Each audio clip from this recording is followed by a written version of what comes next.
Çöldən qapı yaxşılıq. Hə? Hə, kurtka nədir? Yo, heç nə götürmüyor, heç bir şey. Sumkan götürmə ama. Sumkanı götür, sumkanı.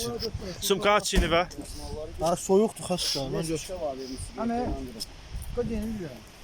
Değil. Bölgelənib ki. Soyuq lafı olacaq. Ağsaqqal, o bayaq sən şey dedin də, ev tikiblər deyə. O kim tikib?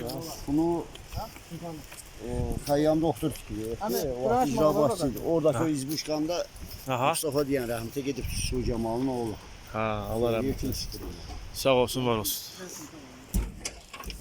O birisi evdə orada. Ya Allah, can deməli, bizdən başqa gələnlər də var.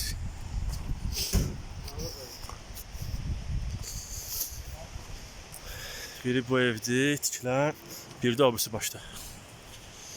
Ağsaqqal, indi hansı tərəfdən gedirik biz? Sən bir dənə yol dinən.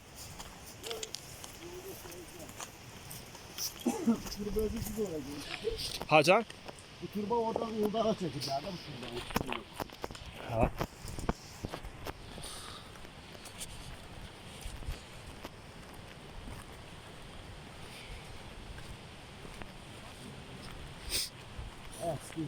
Nə gəldi turbu qara. Hə, yaxı bizimkilərə xeyri yoxdur. Orada da yazıb qoyublar təbət bizim evimizdə, amma baxan da yoxdur. Bəli, bəli, bəli.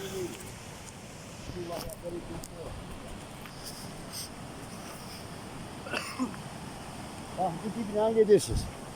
Aha. Bu dibinə, dağın dibinə yol gedib. O cığırı görürsünüz. Cığır, aha. Adam cığırı.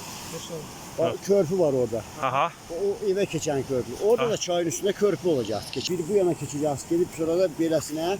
Harısı bir, üç körpüdən keçərsiniz. Üçüncü körpüdən önce hamamın içindəsiniz. Yəni cığırla gedirəm, sağa keçərəm körpünün üstündən. Hadi bu yol sən Yol apardı axır əvvəl. yol sənin uğraşma proseslərin bilinə rahat gedirsən. Sağ ol, var ol. Soyuq get var. Ha, Yol görüşərdə bu. baxasın. Şo. Görüşər inşallah. Getdik. Orada soyuq yenə əlində savar. Yenə sən nədə nəsə var da yaxın ya. Deyirsən 2 saata geysin. Axan, zafıda tez çəkəcək, zafat bir qırağa. Bizim mırtdaşmağın bir adı yoxdur. Qaranlığa Ayağın ağırda ağırma tez gəlməlisin də, variantı yoxdur.